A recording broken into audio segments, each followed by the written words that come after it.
Assalamualaikum warahmatullahi wabarakatuh. Alhamdulillahil qail wa fis samai rizqukum wa ma tu'aduna. Asyhadu an la ilaha illallah wahdahu la syarikalah wa asyhadu anna Muhammadan abduhu wa rasuluh al-mab'uts bir risalah al-mahsus bi imamatil ulya al-mahsus bi syafaatil uzma. Wa sallallahu wa sallama ala nabiyyina Muhammadin wa ala alihi wa ashabihi wa man tabi'a hudahu bi ihsanin ila yaumidin. Hadratil mukarramin, pada para sepuh, yang muda jangan tersinggung, para alim, para asatidz, dan kepada tamu undangan yang berbahagia. Harapannya bahagia meskipun masalahnya banyak. Biqadarillah kita dipertemukan di majelis ini dengan satu maksud yang telah difahami bersama, membuat satu ikhtiar atau usaha atau tijarah atau bisnis apalah namanya. Akan tapi tentu semua dipupuk dalam rangka meraih hasanah fid dunya, hasanah fil akhirah, dan semoga makbul atas yang menjadi idaman dan harapan setiap kita. Allahumma amin. Kalau disampaikan tadi oleh Ustadz Joyo tentang tauhid sebagai bekal mengenai bisnis, sebagai landasan bisnis, yang paling nyambung itu bisnis apa yang nyambung dengan tauhid ini? Bisnis yang nyambung dengan tauhid, bisnis apa kira-kira? Ada jawaban? Bisnis yang nyambung dengan perkara tauhid. Jawabannya?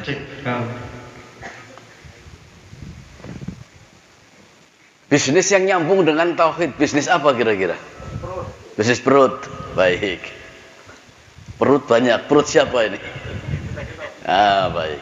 Bisnis yang paling nyambung dengan tauhid tentu bisnis akhirat sebetulnya.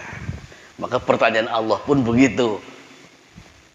Hal adullukum ala tijaratin tunjikum min azabin alim.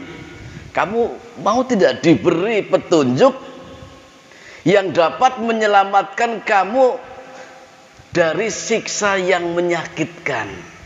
Mundi dia benghar disiksa engkena seneng mual. Di sini senang dengan limpahan materi, tapi mendapatkan penyiksaan di hari akhir. Tentu tidak mau. Pengennya di sini ya kaya, ya kepenak, di sana di surga Firdaus. Semua begitu kepenginnya.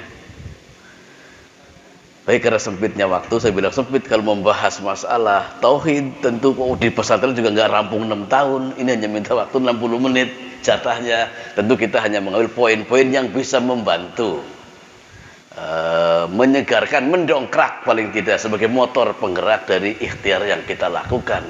Semoga baik fiddin wad dunya wal akhirah. Kita baik dunianya, baik agamanya, dan baik nasib di akhiratnya. Karena orang yang baik agamanya pun kadang ada yang kurang baik nasib di akhiratnya. Siapa mereka? Yang dapat syafaat dari Kanjeng Nabi, di antaranya orang yang kalau sudah gosong di neraka dintas. Ini kan di dunia ini baik. Tahu baik dari mana? Karena dintas akhirnya. Kalau di dunia tidak baik agamanya, abadi di nerakanya. Nah, kita tentu juga tidak kepengin syafaat yang seperti itu. Jadi di bahasan tauhid tidak cukup sebentar. Baik, hadirin yang pinulya, terkait rezeki. Banyak udang mulek apapun pembicaraannya, kalau urusan bisnis larinya itu ke duit. Untuk dunia, urusan bisnis larinya ke uang. Tidak sedikit yang larinya ke akhirat. Berarti banyak yang larinya ke akhirat idealnya. Karena ini sekaligus memompa masalah tauhid. Bagaimana yang kita lakukan berdampak di akhirat. Ini penting. Pertanyaan bersama, sumber rezeki itu di mana? Nah, kalau kita pengen rezeki nggak tahu sumbernya dari mana, kan kita ini ada perintah ambil uang di bank A. Nah, kalau tempatnya tidak tahu bisa ngambil nggak jenengan? Nah, maka bagian penting sebagai pemikiran, sumber rezeki dari mana sebetulnya? Dari Allah. Kalau dari Allah, sumbernya dari Allah. Kalau semua bersumber dari Allah, betul. Ini terkait tempat. Sumber rezeki terkait tempat, bukan terkait siapa yang memberinya. Tentu semua dari Allah, betul. Tetapi terkait rezeki dari mana sumbernya? Maka pertanyaan pertama itu, dari mana sumber rezeki? Ya, jawab biar cepat. Ya, sumber rezeki itu sumbernya ada di langit. Pahamkan bersama dulu. Kalau mau mencari rezeki harus paham betul dari Allah, tapi sumbernya di langit. Bukan di perdagangan. Itu upaya saja. Sebab dagangannya sebesar apapun, kalau takdirnya kerek, tahu kerek mboten? Melarat, yang ada bangkrut. Tidak banyak bisnisnya kalau takdirnya sugih, mengembang. Sebab kaya itu bukan karena kerja keras. Karena terkait tauhid, kaya itu karena takdir. Tapi kita harus ada ikhtiar. Karena apa? Tidak tahu takdir kita. Ini permasalahannya di situ. Lah anggar kudune sugih tuh li, diem juga sugih. Yaitu kalau jenengan begitu, besok Ramadan kalau memang harus kenyang, tidak usah makan, kan kenyang, nunggu takdir saja. Kan tidak bisa demikian, ada ikhtiar. Ini sebagai pembanding yang sederhana tapi dipahami. Pertama, sumber rezeki ada di langit. Dari mana taunya? Firman Allah Ta'ala di surat Az-Zariyat ayat 22. Wa fis samai rizqukum wa ma tu'aduna. Dan di langitlah sumber rezekimu dan seluruh yang dijanjikan kepadamu. Yang dijanjikan kepada kita diantaranya saat di perut ibu umur 4 bulan, tentang rezeki, tentang umur, tentang bagja yang cilaka. Di sana sumbernya. Rampung wis tauhid aja untuk kudu sejam saknya nama. Karena materi tauhid bukan materi kiat bisnis. Selesai sudah sebetulnya. Kalau ada pertanyaan silakan. Ini biar apa? Biar hidup. Enggak ada atau belum ada? Silakan.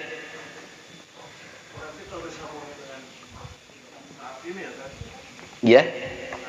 Milenial ini. Jadi yang tadi Ustaz bilang dari langit berarti dari titik gogelnya gitu. Ya bisa. Bisa. Jadi kalau titik gogelnya dapat. Dapat. Tidak ada. Apa namanya? Derajat titik fokusnya gitu kan. Kalau Assalamualaikum maaf. Yeah. Ini nggak apa-apa yang tadi Yeah. karena saya lihat setiap di media bilang bahwa maaf perkenalkan dulu kan, saya Joni kan. Alhamdulillah. Ya, saya Joni. Jadi saya lihat yang motivasi Ustaz Tauhid betul ya. Jadi alhamdulillah, alhamdulillah. Tadi bahasanya mungkin kalau sekarang, maupun zaman sekarang ya kan. Jadi dengan aturan dikaitkan, ya itu atau langit dulu kan. Jadi titik pasnya di mana, orang akan mencari itu gitu kan. Tapi tetap kan, ikhtiar penting. Iya. Jadi kalau tidak ikhtiar ya kita cuma hanya diam saja ya nggak apa. Betul. Gitu. Jadi jangan sampai ya kita bahasa Sunda sudah ngesang. Jadi kalau kita harus ngesang kan. Yeah. Kalau udah ngesang berarti Allah juga melihat kita. Betul. Baik. Terima kasih atas pertanyaan dari Mas Joni. Titik pertanyaannya berarti adalah berkenaan dengan langit. Berkenaan dengan langit ada dua kemungkinan. Pertama terkait yang bisa dicapai oleh indrawi. Yang kedua yang tidak bisa dicapai oleh indrawi. Artinya justru saya awalkan tadi, kalau takdirnya kaya mah cicing bae ge beunghar. Terus kalau takdirnya miskin, Masih kesang repos ke malah rat baik. Tapi kita tidak bisa begitu. Karena takdir itu ada dua. Takdir mubrom, kalau istilah di pesantren, ada takdir mu'alak. Takdir mubrom itu takdir yang tidak ada campur tangan kita. Yang kedua, takdir yang ada campur tangan kita. Nah, itu kita pahamkan dulu, biar orang tidak salah memaknai takdir. Kayak tadi, kalau takdirnya kayak kencang, habis puasa nggak makan juga bakal kenyang. Ya kalau itu berarti nunggu takdir yang tidak ada campur tangan. Sementara Umar bin Khattab ketika terjadi wabah taun di Syam, jenderal perangnya mau ditarik tidak mau karena milih rahmat.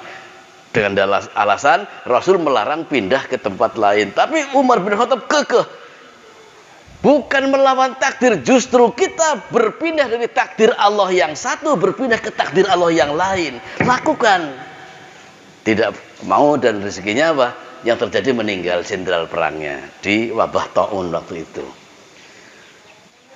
Justru pertanyaan antum itu memperkuat pembahasan. Artinya kalau berbicara takdir ini mau milih takdir yang mana? Takdir yang mutlak dari Allah apa takdir yang ada campur tangan kita? Contoh takdir yang mubrom, yang mutlak tidak bisa ada campur tangan kita mengenai kelahiran. Kalau si A melahirkan laki-laki, ada nggak dokter yang bisa merubah jadi perempuan? Nah ini takdir yang kita keluar dari perut ibu kita pun takdir yang tidak bisa dirubah tanpa campur tangan kita. Tapi hari bisa berubah ya? Lahirnya hari apa gitu? Ya, berubah menurut pemikiran. Aslinya bukan berubah. Ya aslinya bukan berubah. Aslinya takdir yang asli justru ya di hari itulah aslinya. Hanya kita mendahului menyimpulkan. Oh ya bisa diatur.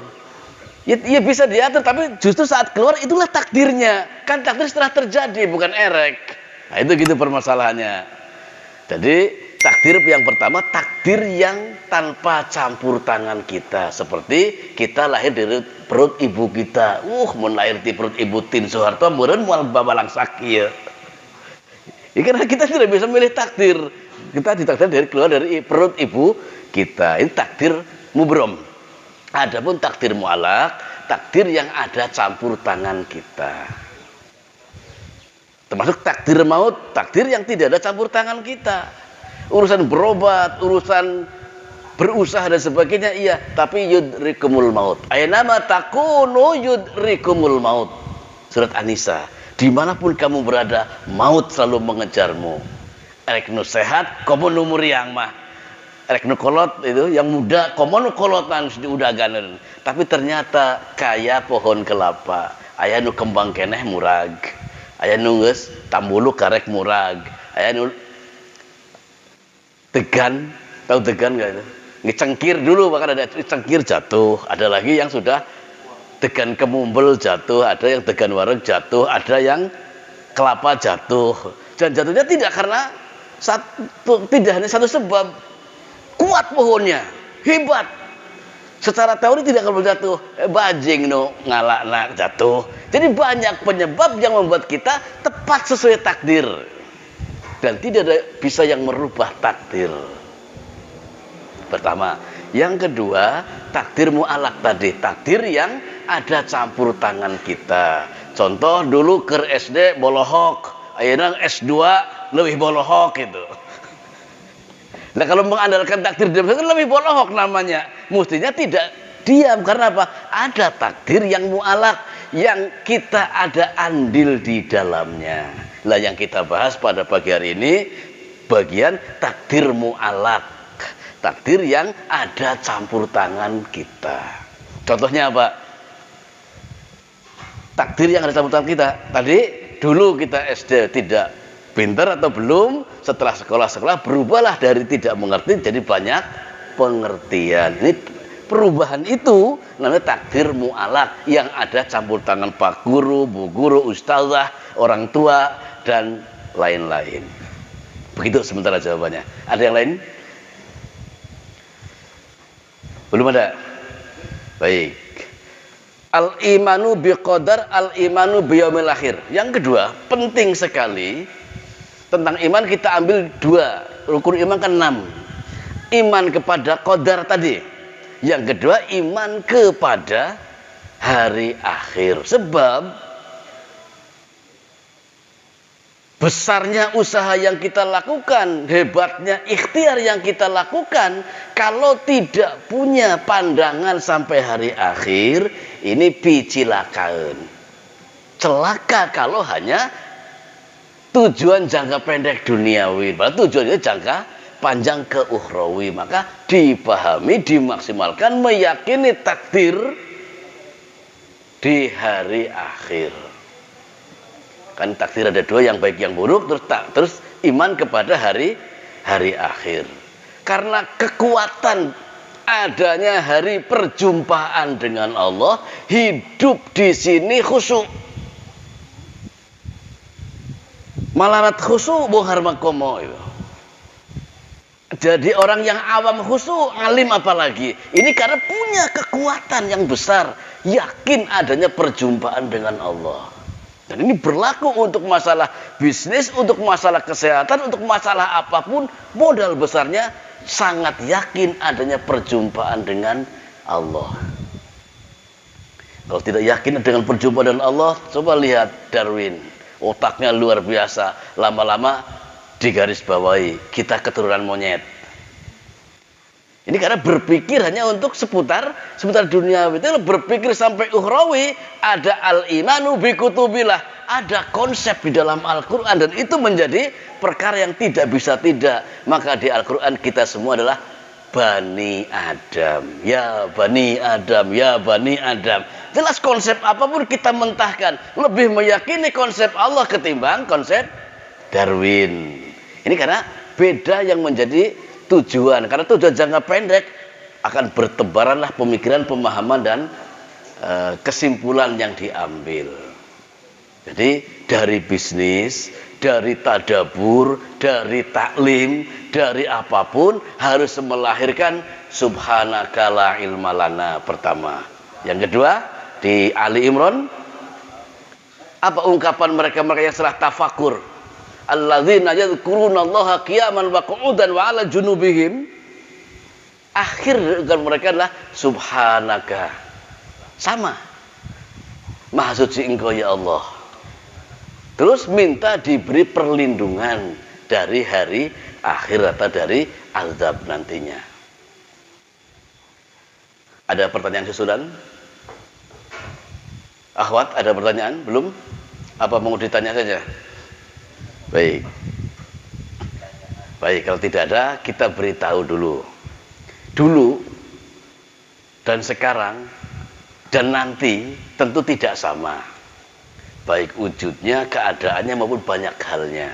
Dan kita ingin merubah yang nanti lebih baik dari yang sekarang, kan gitu di konsep usaha itu. Agar tidak sampai celaka, sukses tapi celaka, maka saya juga pertanyaan. Ini yang penting kaya atau pengen kaya tapi benar? Ini biar penak dulu. Artinya apa? Kalau yang penting buang harma, mending sekarang angkat kaki dari jam saya paling tidak. Ini udah nggak butuh tahu dari penting buang harma, semua boleh, semua sah. Tapi kalau jawabannya serempak, pengen kaya dan benar, nah ini barangkali ini bisa disumbangkan 1 jam waktu saya ini. Mun kudu buang har, masalah bener mata penting lah, penting buang har. Oh ini harus mencari tempat lain di jam ini. Sebab untuk mencari kaya itu sebetulnya gampang. Gampang kan Ustaz kita mencari bongkar, tidak mencari kaya, insya Allah gitu masalahnya. Kalau mau mencari kaya gampang.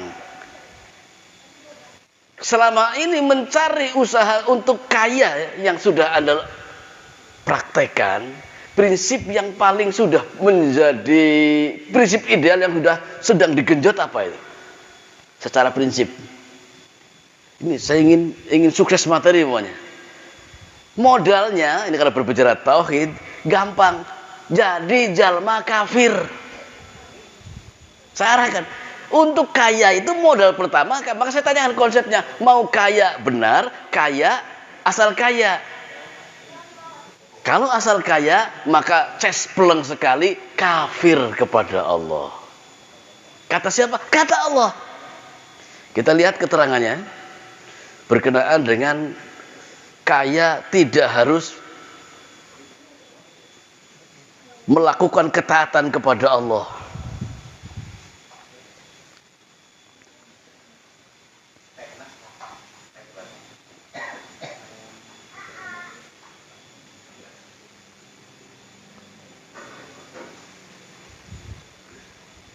Di surat Al-An'am ayat 44, kalau yang bawa Quran bisa dibuka, atau yang punya aplikasi dibuka, surat Al-An'am surat ke-6 ayatnya 44. Saya ambil penggalanya. Falamma nasu ma dzukiru bihi fatahna alaihim abwaba kulli syai'. Maka setelah mereka melupakan, tidak memakai Al-Quran, melupakan Allah, bukan sangsara, bukan malarat, tapi apa? Fatahna alaihim, kami buka untuk mereka abwaba kulli syai'. Babun pintu, jamaknya abwab. Kami buka untuk mereka pintu-pintu kesenangan, pintu-pintu kelezatan, pintu-pintu kemewahan. Tinggal pilih. Ini kalau mau sukses, kata Allah di surat Al-An'am 44, justru prinsipnya harus melupakan konsep Quran. Udah kayak kebo semaunya udah. Allah janji akan dibukakan pintu-pintu kesenangan, pintu-pintu kemewahan. Namun itu dinikmati dengan saumur dunia. Jangan itu dulu kita konsepkan tadi begitu, harus dipahami. Dibuka pintu seperti itu. Contohnya siapa? Nah, yang kita tidak asing namanya adalah Qarun. Itu murid. Murid siapa? Murid Nabi Musa alaihissalam. Murid top. Bukan orang biasa. Tapi dia buang konsep tauhid. Dan Allah Ta'ala mengijabah keinginannya. Jangankan orang Indonesia, orang manapun tidak ada yang bisa menandingi kekayaannya. Kunci gudangnya tidak kuat dibawa oleh orang yang paling spot sekalipun. Satu contoh. Yang kedua siapa? Bal'am. Murid Rasulullah, sahabat Rasulullah. Miskin tadinya. Duh, Kanjeng Nabi pangdoakeun ami beunghar. Ulah Bal'am, wis mending bebalang sakieu. Enggak yang buhar Kanjeng Nabi, karena mendesak didoakan. Pertama tara mangkat jamaah telat terus sebab baju ge gantian sama istrinya. Hingga telat Jumatannya. Karena apa? Baju kami tidak punya. Doakan saya buhar Kanjeng Nabi, saya kaya. Ya, didoakan. Lama-lama tidak berangkat tepat waktunya, bukan karena melarat, justru karena hartanya. Dan lama-lama tidak jamaahatan. Ini artinya peluang untuk sukses di duniawi bisa memilih jalan tidak harus pakai aturan Allah. Dan itu Allah akan memberinya. Tapi kenikmatannya seumur dunia. Yang kedua, seperti Nabi Sulaiman. Taat penuh kepada Allah. Mau bikin mega proyek tidak butuh waktu lama, cukup 1 malam selesai oleh bangsa jin. Tapi yang diperoleh itu membuat dia semakin taat kepada Allah. Jangankan ke sesama manusia, hanya dengan seekor semut pun sedang melakukan baris bersama pasukannya menuju satu tempat, semut teriak-teriak, arasup kaliang, asup kaliang, masuk ke lubang. Sulaiman dan tentaranya akan lewat, kita mati keinjak-injak. Fatabassama dhahikan. Tersenyum Nabi Sulaiman. Pasukan berhenti. Sampai seluruh semut masuk dan tidak ada yang mati satupun. Ini akhlaknya orang yang benghar dengan tauhid.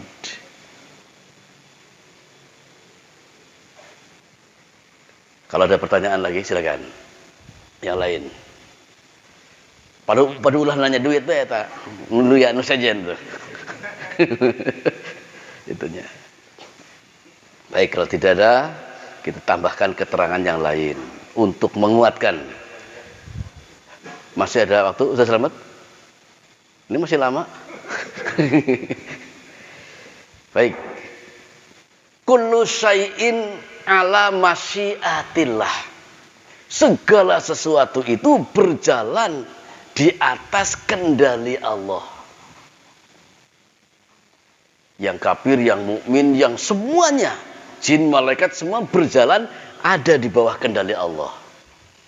Tanpa satupun yang tidak dikendalikan oleh Allah Ta'ala. Termasuk kita. Hanya tadi terkait takdir itu ada takdir mu'alak. Allah pun berfirman berkenaan dengan takdir mu'alak itu. Ada yang ingat? Di surat Ar-Ra'd ayat 11. Allah Ta'ala memberikan pemahaman kepada kita bersama berkenaan dengan takdir yang ada campur tangan kita, yakni innallaha la yughayyiru ma biqaumin hatta yughayyiru ma bi anfusihim. Sesungguhnya Allah tidak akan merubah nasib suatu kaum sehingga mereka merubahnya. Ini ayat yang menunjukkan adanya takdir mu'alak. Sakit apapun diam saja, kalau kudunya waras mana waras iya. Ya itu berarti nunggu takdir mubrom. Kalau kemudian ke rumah sakit, ke dokter dan sebagainya, ini berarti ada upaya dengan takdir mu'alak tadi. Sebab Allah tidak akan merubah nasib satu kaum sehingga kaum itu merubahnya. Berdasar ayat inilah tentu kita dipersilahkan mau tekar di bumi. Ada yang tidak tahu mau tekar? Kalau bahasa ayat di surat Al-Jumu'ah, fa idza qudiyatis sholatu fantashiru fil ard, bertebaran di muka bumi untuk mencari keutamaan dari Allah. Muslim itu dituntut disiplin dan dituntut untuk kerja keras, bukan dituntut untuk sangenahna bari selud. Ada yang tahu nggak tahu selud? Kesen, malas. Lah pengennya habis subuh tidur bangun 1:30 pengennya bonghar. Ya semua begitu pengen kalau bab itu. Nah, jadi keinginan yang sudah dicanangkan diiringi dengan ikhtiar yang layak. Baru itu namanya bertawakal, pasrah ke Allah, bukan pasrahnya tanpa ikhtiar. Di tawakul yang benar, ini menjelang habis waktunya, tawakul yang benar itu adalah apa? Ikhtiar dulu baru tawakul. Pernah seorang datang ke Kanjeng Nabi pakai unta. Terus diesotkeun, terus mendekat ke Kanjeng Nabi. Kanjeng Nabi kemudian bertanya, "Kenapa unta kamu dilepaskan?" "Saya bertawakal kepada Allah, wahai Nabi." "Oh, tawakal tidak begono. Tawakal itu ikat dulu untamu baru pasrah kepada Allah." Ini contoh yang sederhana tapi bisa menyangkut ke semua permasalahan. Jadi bukan dia menunggu takdir tapi ada ikhtiar. Jadi tawakal itu ikhtiar dulu baru pasrah kepada Allah. Konteks ayatnya fa idza azamta fatawakkal 'alallah. Jika kamu sudah punya rencana yang kuat sekali dalam satu permasalahan, maka bertawakallah kepada Allah, ikhtiar yang dibenarkan, kemudian pasrah kepada Allah. Dan muslim yang kuat tentu kalau sukses bersyukur, kalau tidak sukses bersabar. Hingga yang paling inti apa? Mukmin itu penting nama. Kalau mukmin itu baik dalam segala keadaan. Keur babalangsak sabar, keur bonghar syukur. Keur can pinter sabar, geus pinter moal gumbeleng. Ini mukmin demikian insyaallah di segala keadaan. Maka tingkat memahami keimanan al-imanu billahi wa malaikatihi wa kutubihi wa rusulihi wa bil qadari khairihi wa syarrihi merupakan perkara yang jangan berhenti ke sekolah unggul. Karena kurikulum di sekolahan tidak maksimal. Bukan tidak dipelajari, tidak maksimal untuk memahami konsep rukun iman. Kalau ada pertanyaan yang lain silakan.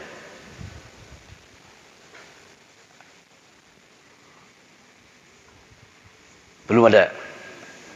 Baik, kalau belum ada, satu mau'idhah. Mau'idhah ani rizki, tentang pesan atau wasiat tentang rezeki. Qala Allah Ta'ala, dan itu sudah kita bahas tadi, wa fis sama'i rizqukum wa ma tu'aduna. Di langitlah sumber rezeki kamu sekalian dan seluruh yang dijanjikan untuk kamu sekalian. Hanya terkait duitnya erek ngagunduk apa saeutik, kita tidak tahu ini tulisan yang dijanjikan oleh Allah Ta'ala. Hanya kita diperintahkan di surat Al-Jumu'ah, wa idza qudiyatis shalah, jika telah selesai melaksanakan ibadah, fantashiru fil ardi, bertebaranlah kamu di muka bumi, wabtaghu min fadlillah, dan gapailah, carilah, kejarlah rezeki karunia dari Allah. Jadi kita suruh menjemput rezeki, nggak usah nyari, udah ada tulisnya tentang pertama tadi rezeki, tentang umur, tentang bagja jeung cilaka. Kapan? Waktu 4 bulan di perut ibu.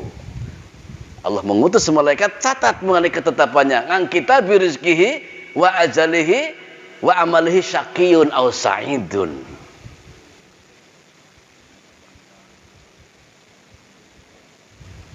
Ya, halo, ada pertanyaan silakan. Kalau mengenai kiat bisnisnya ya nanti sama petugasnya ini. Ini yang menyangkut bagaimana menjadikan tawakul sebagai fundament dalam sebuah usaha. Sudah selesai secara materi, singkat dan tidak berbelit-belit, hanya cukup memahamkan mengenai image pemikiran. Dari lebih maksimalnya ya nanti di tadabur atau di acara taklim. Nah, begini kan acara ngopi begini tidak maksimal, bukan tidak bisa, tidak maksimal. Ada yang lain silakan. Tafadhol. Ini mic-nya.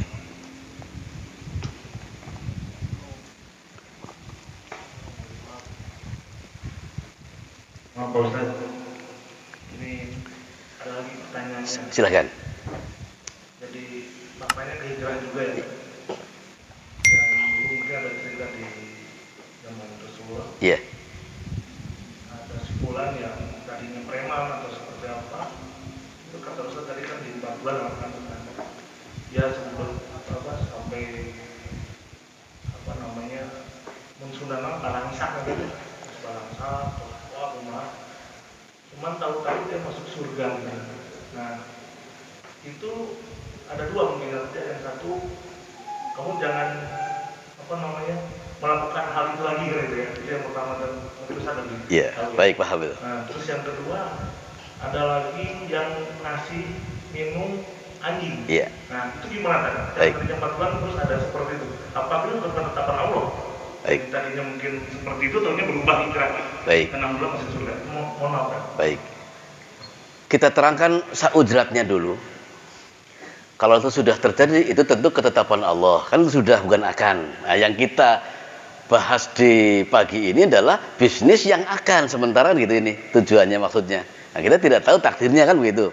Nah, terkait takdir, jangan dipahami enteng ka surga ngan kusa ukur minum mandi kasihkan ke anjing. Oh, saya pernah ngasih beras sekian ke orang, masa nggak ke surga kan gitu. Kalau bandingkan itunya, itu penyebabnya. Tapi mutlak dimasukkannya seseorang ke surga itu modalnya tauhid. Hanya beribadah untuk dan karena Allah, meskipun dosanya setinggi langit. Ini janji Allah. Kalau hambaku datang kepadaku, tidak musyrik kepadaku, dan dia membawa dosa sebesar bumi, maka aku akan datang kepadanya membawa ampunan sebesar bumi. Ini fadilah tauhid. Begitu kan, penting teu musyrik, dosa mah aya nang jalan we lah. Ya silahkan kalau mau begitu. Tapi yang jadi masalah, dosanya dilakukan, tauhidnya diakui apa belum oleh Allah, itu mah pasalnya. Memang betul Sesederhana itu. Yang penting bertauhid, dosa segede bumi pun ke surga. Betul konsepnya, betul.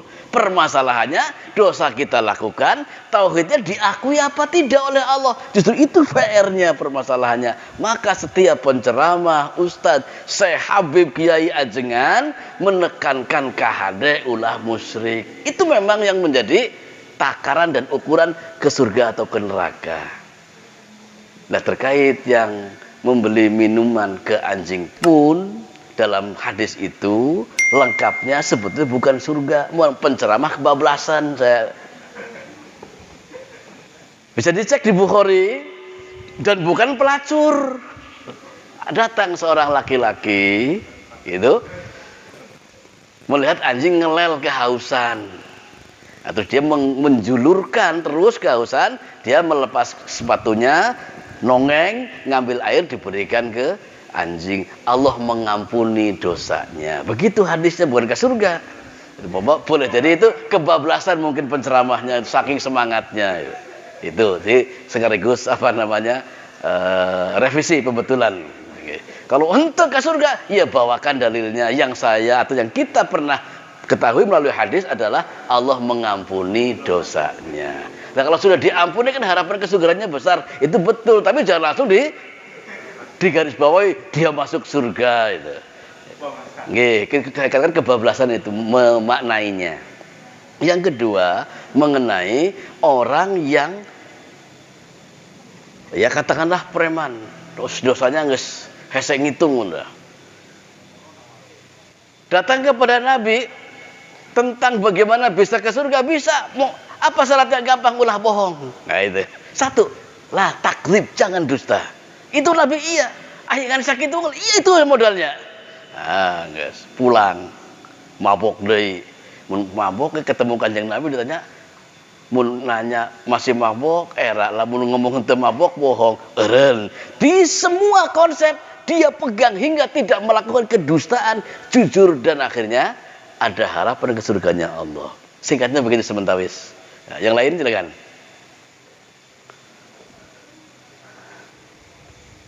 Selanjutnya hadirin ingkang pinulya, inna ahadakum layyamuta hatta yastakmila rizqahu. Kanjeng Nabi dawuh, sesungguhnya salah seorang di antara kamu sekalian tidak mati kecuali geus sampurna catatan rezekinya. Ini kita pahami. Jadi si maut, maut keur ngurakene, padahal itu berarti sudah tuntas rezekinya. Jadi jangan berpikiran orang yang meninggal itu rezekinya ada yang tertunda. Sudah tuntas diberikan. Fala tastabdi'ur rizqa, maka kamu enggak usah risau itu apa risau ya? Ulah pusing-pusing teh urusan rezeki mah. Rezeki yang sudah dicatat oleh Allah Ta'ala pasti diberikan.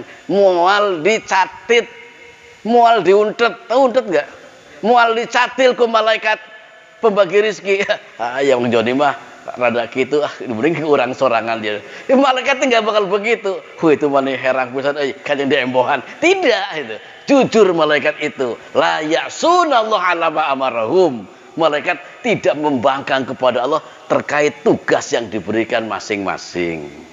Itulah itu ngorak keneh geulis moal terus dicabut malaikat Israel karunyangan. Ya tidak. Itu geus bungekel teh mending ayeuna bae. Ya tidak juga kalau memang belum jatahnya. Jadi setiap kamu sekalian tidak akan mati kecuali rizkinya sudah diberikan secara total. Maka tidak usah terlalu risau urusan rezeki. Tapi bukan berarti tidak kudu ikhtiar. Ini. Wattaqullah ayyuhannas. Takwa dan takutlah kamu kepada Allah, wahai manusia sekalian. Pesan Nabi, wa ajmilu fit talabi. Cantiklah kamu di dalam masalah mencari rezeki. Ulah asal menang. Jangan asal dapat. Lakukanlah dalam mencari rezeki itu dengan sebaik mungkin. Ajmilu fit talabi. Jadi dalam mencarinya suruh baik. Baik itu sesuai dengan syariat. Saya baik nolong dia, harita nginjem ngan 100 juta. Udah 4 tahun sanggup merek 120. Pan 4 tahun memang 20 mah embohna. Itu umpamanya, ya bagian itu bagian yang tidak baik di dalam tolab, dalam mencari. Jadi pesan Nabi, fa'ajmilu fit tolabi. Lakukanlah sebaik mungkin dalam mencari rezeki. Wa khudhu ma halal. Ambil yang halal, wa da'u ma haruma. Tinggalkan yang terlarang. Silsilah hadis as-sahihah jilid 6 nomor hadis 209. Jadi ada buku besar mengumpulkan riwayat-riwayat yang sahih. Tuntas saya pikir mengenai tawakal itu tidak pasrah, tetapi lakukan ikhtiar dulu. Kayak tadi orang bawa unta, saya tawakal kepada Allah wahai Rasul. Oh, tawakal tidak begitu, diikat dulu baru bertawakal. Berarti lamun badai incah di bumi, ya, yang mau bepergian tinggal rumah, saya tawakal kepada Allah, beres urusannya. Ya jangan kunci pintu baru bismillahi tawakkaltu ala Allah. Demikian konsepnya. Cukup Ustaz ya? Kayak waktunya. Oh, monggo. Banyak juga boleh kalau pertanyaan silakan. Materi enggak saya tambah. Gitu. Maksudnya gitu.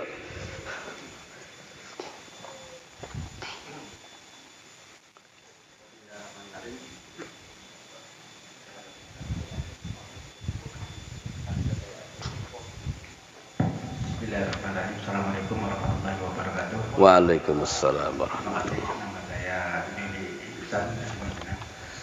Dari awal yang disampaikan barangkali salah satu tantangan umat Islam ataupun kemunduran umat Islam dalam usaha bisnis barangkali ataupun nasib umat Islam, salah satunya barangkali kesalahan di dalam memahami takdir yang tadi sudah disampaikan oleh Pak Bey. Yang saya tanyakan dari hadis Rasulullah bahwa nasib manusia itu sudah ditentukan baik itu sejak di dalam kandungan.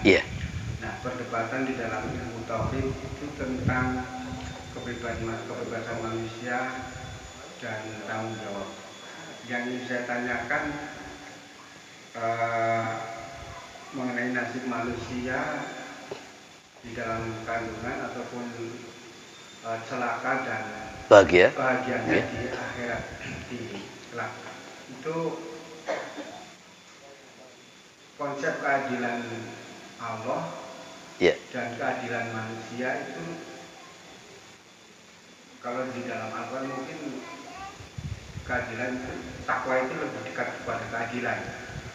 Misalnya cerita tentang orang yang tadi disampaikan oleh Mas Joni, itu orang yang tadinya mereman dan lain sebagainya, itu pada akhir hayatnya diberikan ampunan sehingga dia surga. Nah, begitu juga orang yang tadinya alim pada akhir hayatnya tergoda oleh setan, akhirnya neraka. Iya. Nah, Terus ini nasib manusia di akhirat itu konsep keadilan Allah itu gimana ya? Apakah ini saya bukan berpikir liberal ya Pak Kiai, tapi maksudnya kalau kita tidak tahu bahagia dan celakanya manusia hanya bisa ikhtiar gitu Pak Kiai. Ya, yang menjadi persoalan itu saya tanyakan begitu Pak Kiai, keadilan Allah kalau manusia itu sudah ditentukan menjadi buruk, ini apakah memang keadilan Allah itu? Iya. Baik. Alhamdulillah wassalatu wassalamu ala Rasulillah. Terima kasih kepada Mas Yuli.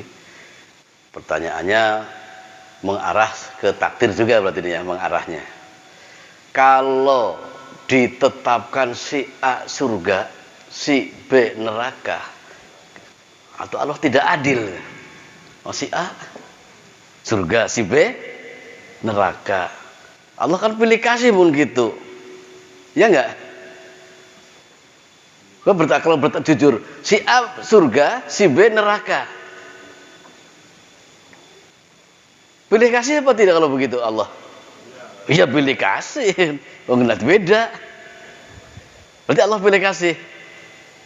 Nah, jadi mengenai takdir si A surga, si B neraka itu Allah mencatatkannya karena sudah tahu akhir pungkasan amalnya. Sebenarnya kebebasannya sudah diberikan. Maka faman sya'a falyakfur, faman sya'a falyu'min. Yang mau kafir, kafir mangga. Yang mau mukmin, silahkan mukmin. Allah tahu sebelum kejadian akhir pungkasan amalnya, maka ditetapkannya bukan menjelang matinya. Kapan? Bukan di perut ibu yang asli, takdir secara umum. Khalaqallahu kataballahul maqadirul khalqi. Allah Ta'ala mencatat takdir-takdir seluruh makhluk khamsina alfin qabla ayyakhluqus samawat wal ard. 50.000 tahun sebelum ada langit bumi, takdir seluruh makhluk sampai akhir zaman sudah tertulis di buku gede ibarat nama. Lah takdir ada takdir tahunan, ada takdir yang bukan tahunan. Kalau yang tahunan kapan? Malam Lailatul Qadar. Itu penulis takdir tahunan. Lihat ayatnya di Lailatul Qadar itu. Lailatul Qadar khairum min alfi syahr tanazzalul malaikatu wa ruh fiha bi amri rabbihim. Itu di situ maksudnya membawa ketetapan yang dari Allah, takdir tahunan. Jadi ada buku induknya 50.000 tahun sebelum ada langit bumi, sampai kiamat sudah ada di situ. Tapi Allah adil, bukan Allah si akan neraka baik, Pak Joni neraka, Pak Murodin surga, bukan begitu. Atau dibalik, Pak Joni surga, Pak Murodin neraka, bukan begitu. Tapi usaha kita yang menentukan. Maka yang gigih di bab ini, terlalu gigih saya katakan, tapi di Tauhid Ilmu Kalam silakan dicek bukunya, cari. Jadi aliran siapa? Aliran Qadariyah. Qadariyah itu justru tidak pasrah ke takdir. Semua tergantung kita. Nah itu, semua terserah kita. Lebih begitu ininya, arahnya. Itu kebablasan juga. Yang kebalikannya apa? Aliran Mu'tazilah. Semua terserah Allah. Nah ini kebalikan. Sila lihat konsep, ada Jahmiyah, Mu'tazilah, Qadariyah, dan ada Asy'ariyah dan sebagainya. Di sana ada manfaatnya. Cuman sebaiknya ada pembimbing. Bising haneting kalau sendirian membahasnya. Begitu sementara. Jadi bukan Allah tidak adil, tapi Allah sangat-sangat mengetahui perkara yang bakal terjadi sebelumnya. Jadi seperti itu sementara. Ada yang lain? Baik. Takdir itu ada yang bisa dirubah, ada yang tidak. Saya minta waktu 2 menit. Dari tadi kita sampaikan tidak bisa merubah takdir, tapi Allah Ta'ala melalui Rasulullah menjelaskan di riwayat yang banyak, di antara dari Imam Ahmad bin Hanbal, kemudian di Sahih Imam At-Tirmidzi, bahwa la yaruddal qada illa du'a. Tidak ada yang bisa mengelak dari ketetapan kecuali doa. Ini yang ingin saya tekankan di klimaks atau di akhir pembahasan. Jangan terlalu mengedepankan usaha, bukan mengendorkan semangat, bukan. Tetapi harus kita pahami, yang bisa merubah takdir kita itu bukan kerja keras kita, tetapi doa kita. Saya ulangi, tidak ada yang bisa merubah takdir kecuali doa. Tetapi kalau berdoa terus, karena dari sedikit ke banyak itu rata-rata butuh campur tangan makhluk. Pernah nggak melihat duit triliunan jatuh tiba-tiba truk jatuh di Senturi? Kan nggak ada. Yang ada malah yang di Senturi hilang gitu. Nah, gitu. Jadi tidak dari langit jatuh ke bawah, tapi ada ikhtiar kita. Demikian menjadi bagian yang kita pahamkan. Perbanyaklah berdoa, minta kepada Allah ketetapan yang baik, berlindung kepada Allah dari qada yang buruk. Sebab takdir itu balapan. Tahu balapan enggak? Nggih, saling mendahului dengan doa. Kalau si A takdirnya, sahabat silakan. Si A takdirnya sekarang tanggal berapa? Tanggal 1 Juni cilaka. Tetapi jika si A sangat pasrah kepada Allah, sangat tawakal kepada Allah dan berdoa kepada Allah, minta dijauhkan dari takdir yang buruk. Saat Allah menghendaki, maka yang tanggal 1 Juni harusnya celaka, yang bisa melawan Allah, merubah kata Allah siapa? Ya tidak ada. Kalau Allah Ta'ala berkehendak, maka tentu tidak sulit bagi Allah menghapus qada atau takdir tersebut. Maka ikhtiar memang kita dianjurkan, karena takdir itu ada dua, takdir yang ada campur tangan kita dan takdir yang tidak ada campur tangan kita. Yang tidak ada campur tangan kita, ya saat ditulis dulu kan kita tidak tahu, maka kita berlindung kepada qada yang buruk. Yang ada campur tangan kita, Allah tidak akan merubah nasib satu kaum sehingga mereka merubahnya. Nah, demikian poin yang dapat kita sampaikan. Perbanyaklah doa. Penentu berubahnya nasib dan takdir bukan oleh kerja keras kita. Kalau begitu kaya Korun saat dimintai sumbangan oleh malaikat yang menjelma manusia, jawabannya apa? Utituhu ala ilmin indi. Enak bae minta. Saya memperoleh seperti ini karena kerja keras saya, karena hebatnya ilmu saya. Ini bermasalah di tauhid. Kullun min indi rabbina. Semua itu aslinya, muaranya, sumbernya terbit dari Allah. Demikian, mohon maaf atas kekurangannya. Terima kasih atas perhatiannya. Hadani Allah wa iyyakum. Wassalamualaikum warahmatullahi wabarakatuh.